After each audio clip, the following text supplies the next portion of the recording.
Welcome to the Nonprofit Report, your update on nonprofit organizations, issues, and leaders. I'm your host, Mark Oppenheim. Today, we're discussing university art museums with special guests, Miki Garcia, director of ASU, Arizona State University Museum of Art, and Julie Rodrigues Widholm, executive director of the Berkeley Art Museum and Pacific Film Archive. So thank you both for joining us. I'm so excited about this discussion because university museums, they play such a distinctive role within the arts ecosystem, but most of us really don't think about that fact, that idea of university art museums playing such a distinctive role. So, Miki, starting with the Arizona State University Museum of Art, could you give us a little sense of your collections, your programs, your physical plant? And then we're going to do the same thing for Julie, and then we're going to come back around and talk about the unique operating attributes of a university museum as opposed to an independent museum. Okay, my pleasure. So ASU Art Museum is in a Antoine Predock designed building. It is 40,000 square feet. And then we have a ceramics research center and archive, which is an open storage classroom and residency. Between the two facilities, we have about 45,000 square feet. We're based in Tempe, right on ASU's main campus. ASU has 4 different campuses, but we're situated in Tempe, right on the edge of campus near the theater. Tempe is also rapidly building. And we are part of Arizona State University, which is a public research university with 100,000 learners. Worldwide. And so our footprint, even though it is very much about site, the building itself is really an ode to the desert. We also think about all of our communities that can't reach us in Tempe. And Julie, could you give us a sense of your physical footprint, your collections, and so on? Yes. So the Berkeley Art Museum and Pacific Film Archive has been around for about 50 years. We were in a Mario Ciampi designed brutalist structure for many years. And in 2016, moved to our current location, which is on the edge of campus in downtown Berkeley. We are in a building that was part of it was originally the University of California printing press. And Diller, Scofidio, and Renfro, the architects, were hired to kind of retrofit an existing structure and add on to it. And we reopened in 2016. We have about, I think, 80,000 square feet total and about 30,000 square feet of gallery space. The museum's not actually bigger than the old building. A lot of people think it is. We have 3 study centers on site, a works on paper study center, a film archive and library, and what am I forgetting? Oh, the Cahill Chinese Painting Study Center. We have a collection of about 28,000 artworks and about 16,000 films and videos. So we have quite a large collection. And I'm planning to show more of the collection, which we can maybe talk about later. And in terms of our role, I mean, we are of UC Berkeley. We are part of UC Berkeley, a major public research university. And we have maybe 6 or 7 exhibitions on view, mostly modern and contemporary, but we also like to have trans-historical exhibitions that are sort of timely and relevant and connect the past and the present.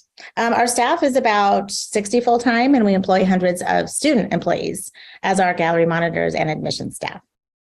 Now, you both operate within incredibly culturally rich environments, right? You have all the different museums. You have the Phoenix Art Museum. You have the Heard Museum. There's a musical instrument museum, all in that sort of greater Maricopa County environment, of course.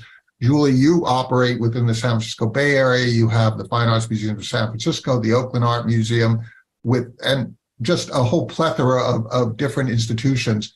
How do you create a unique identity that connects to the university, but also establishes yourself as a museum of merit within that incredibly rich environment? Miki, how do you do that?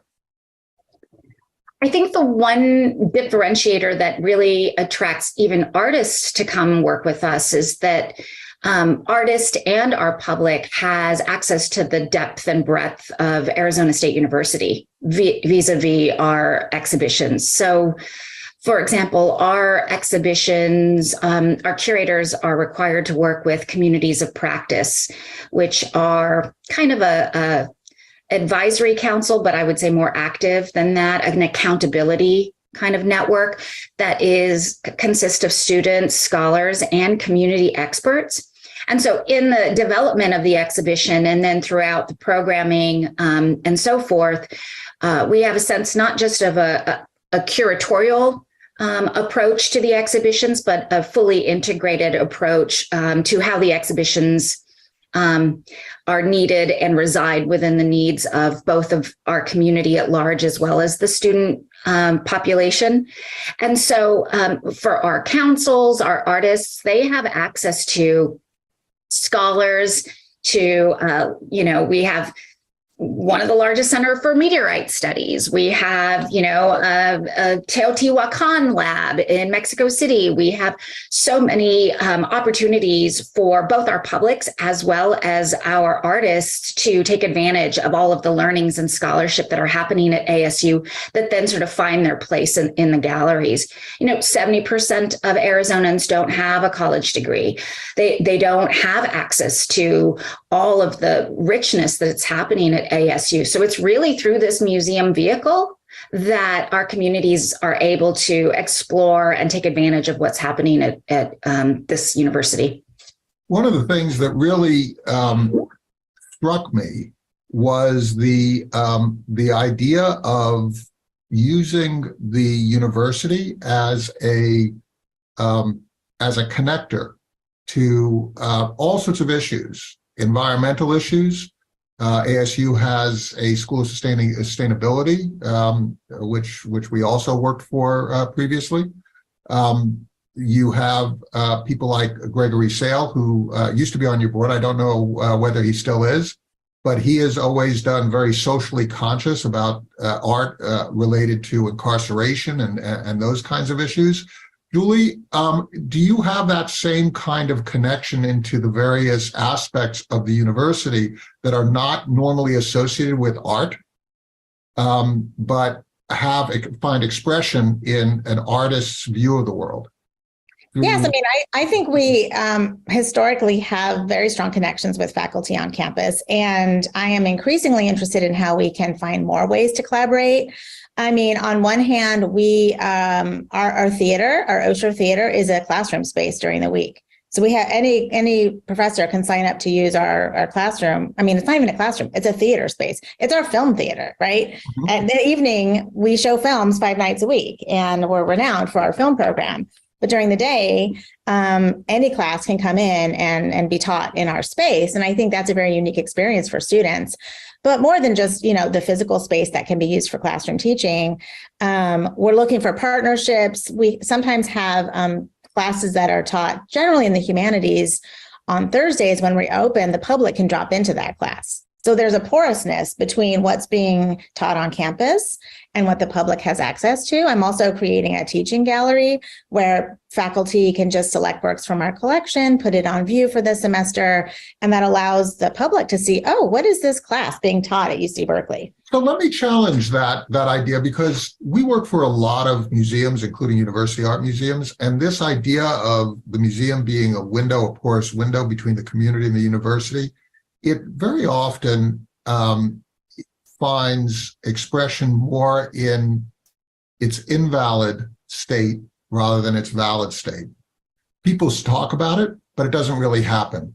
The people who actually come into museums are generally people from the university. Do you actually see whether there are people who are outside of the community who come into your institution and gain access to, for example, Miki, you said that 70% of Arizonans don't have college degrees. Does the museum really function as that, or is it more of an aspirational goal?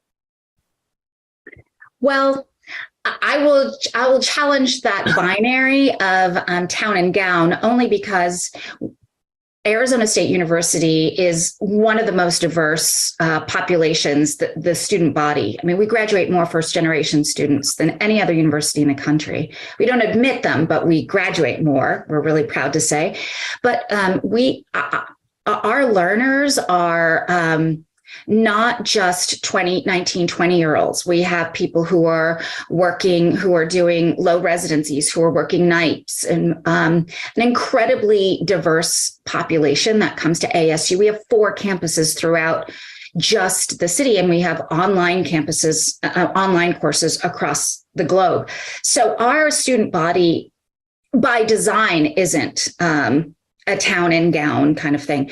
We also that's interesting. That's the idea of the art museum as part of a community that does not have walls between the university and others. Basically, what you're doing is, and Michael Crow has been a real visionary in this, dissolving those distinctions, those barriers, right, so that you can have people who are browsing and being educated as they continue their professional work in their other professions. And over time, they might achieve a degree, but they also have these incredible experiences enabled by ASU.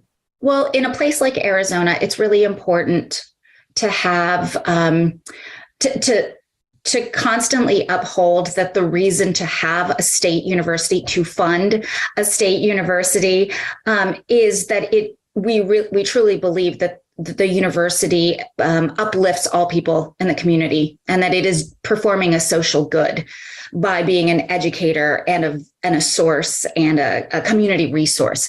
So the museum, exactly. So the museum perfectly aligns with that chart, that design thinking of what ASU is that we are something that is performing education, edification, challenge, knowledge production for social good, for community resilience and community good. So yes, we do have a lot of classrooms. We do consider ourselves a teaching university, a teaching instrument.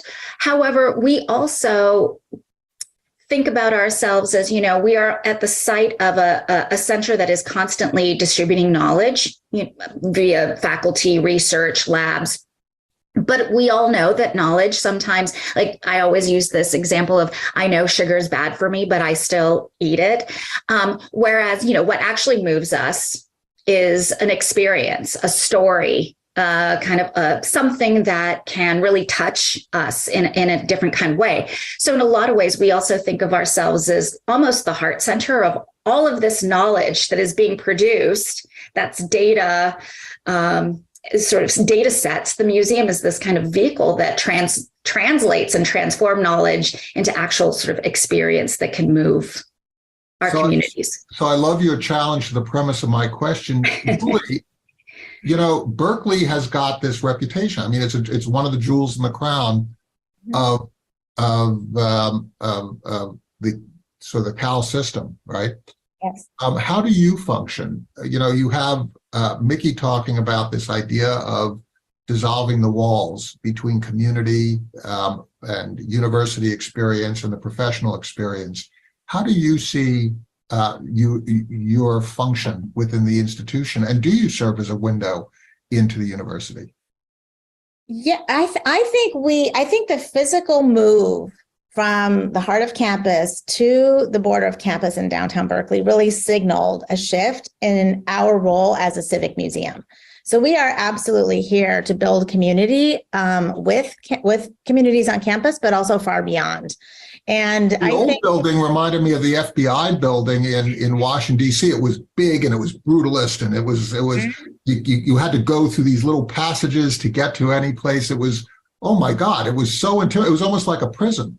Right. Well, a lot of people are nostalgic for that building, I will say. But I do think the fact that we are a block away from public transportation now, right? There are a lot of things that allow us to be much more publicly accessible.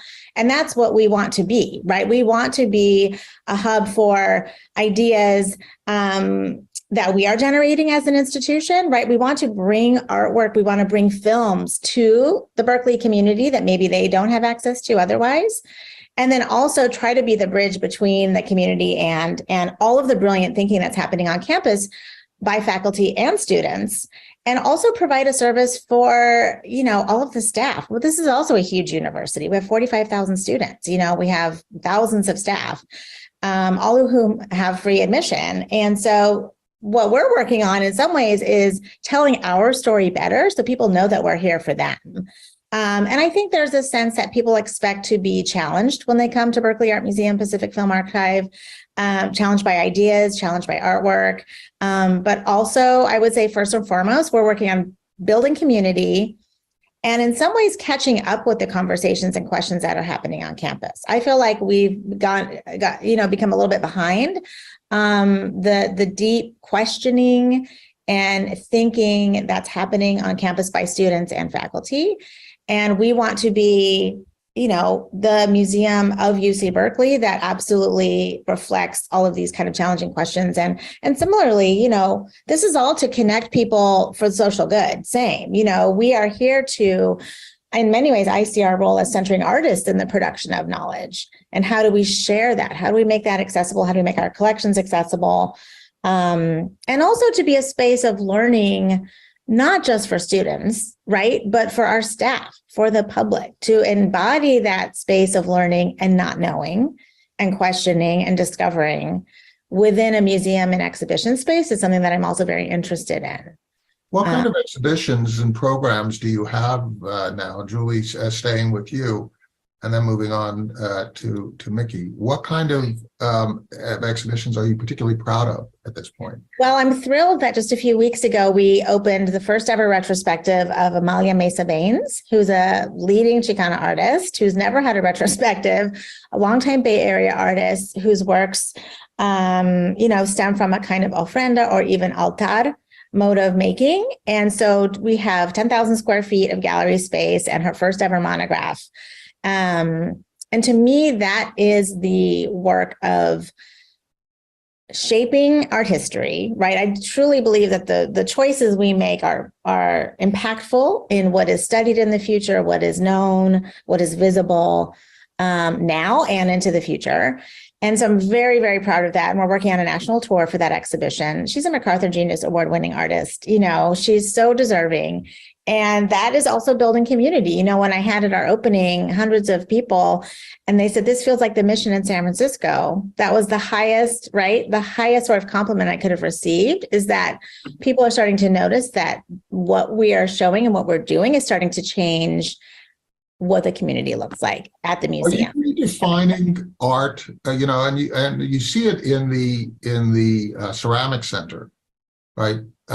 Three-dimensional art has very often been disrespected as being decorative or less important than, or whatever. But what you're talking about is bringing other cultural traditions than those that resulted in paintings, oil paintings on walls, right? Are you redefining through your work, Miki, what culture is and what is worthy of exploration through your exhibitions? That's a great segue to the exhibition I was going to talk about that's on view now. But I will, if I may, just respond to Julie's Amalia Mesa Baines exhibition. One of the things that university art museums can also do is do things more, make scholarship more responsive and adaptive than the academy can. So, for instance, with Latin American art, most of what students learn is through exhibition catalogs and not textbooks, because there were no PhDs or professors teaching Latin American art for so many years. It's the same with Chicano art. There is no PhD program that, there are very, very few PhD scholars. So actually, it was the space of the University Art Museum in many cases, GATA, for example, the seminal show for Chicano art. In many cases, it was the museums that could actually respond and make art history where the academy was slower. So I just want to say that's another. Well, that's interesting. Basically, you're able to pose questions that are not even posed and then create a challenge for response in the academy and in the community. And that's what you're doing, Julie, with your exhibition. That's what you're talking about, Miki, by this idea that the catalogs themselves are begging a question and begging a response for the university. It becomes an incentive to address a gap, right? Right. And that's where the space of, university art museums can play really important roles, is that we can fill in the gaps where, a much more entrenched system, which is the university academy system, is still having to catch up with what's really needed in terms of scholarship and representation. So, and that's a good segue to the exhibition we have on view. We received a grant from the Terra Foundation, which supports American art. We have an exhibition of our permanent collection that was curated by all of the curators, including our interns, fellows, and senior curators. So it's a multivocal, multi-perspectival approach to permanent collections. It's called Making Visible. And it's also, we worked with a community of practice. Among them is Miguel Luciano, the artist, Puerto Rican artist based in New York, who's worked with the Met's collections. But we looked at the notion that libraries call them archival silences. And we thought about, we have these permanent collections. We work with objects, and that is how we tell the stories that we put together through these objects. But what about the objects that couldn't have been made because people were working, or because taste didn't allow them to enter a market? What about the things that, were not gifted? Our collection is largely donated by folks. So what are the tastes of the people that donate versus those that don't donate?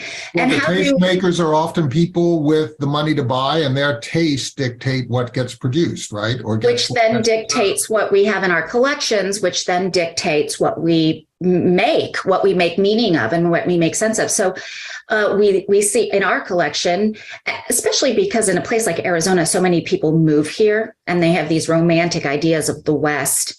And to so many people, we're el norte, we're the North, or we're home for so many people here. And yet these ideas continue to get perpetuated from one particular lens.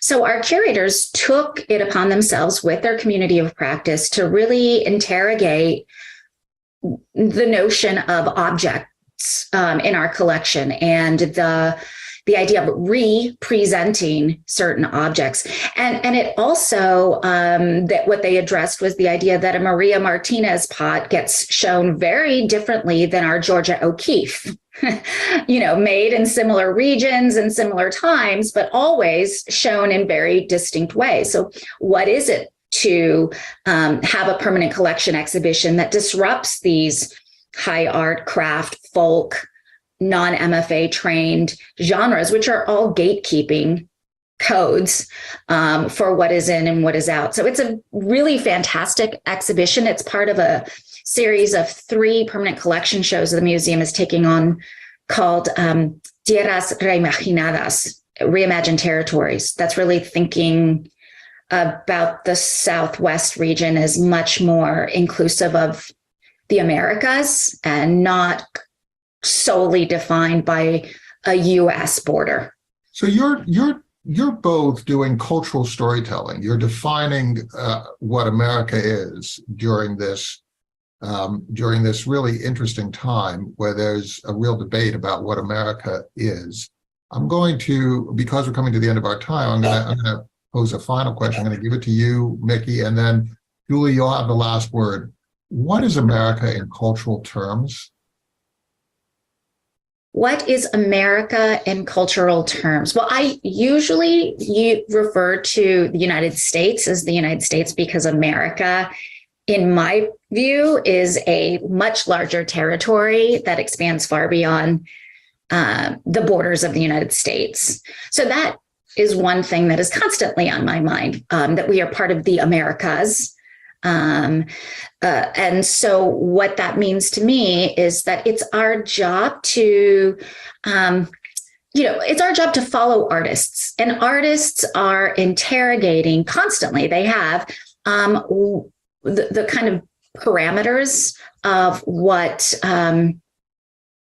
we bump up against, the inherited, entrenched narratives that we that limit our thinking. And so artists kind of free us. They're kind of liberatory vehicles that free us from the limits of our thinking and help us reimagine new new ways of being. So the museum follows artists who are also exploring what it means to be a citizen of the world, a citizen of this region, a citizen of this place. And that may or may not have to do with the United States. It might be more global when we think about environmentalism and sustainability, when we think about history and migration, all kinds of things. So my answer is everything. So your answer is also about challenging convention, right? Following the artist as the artist challenge convention. Julie, what is your answer for what America is? Because if your institution is describing what America is and what the ideas of artists, you're making choices about what is described, right? Your curators are making choices. So you're providing a service that allows me as a visitor to explore these visions.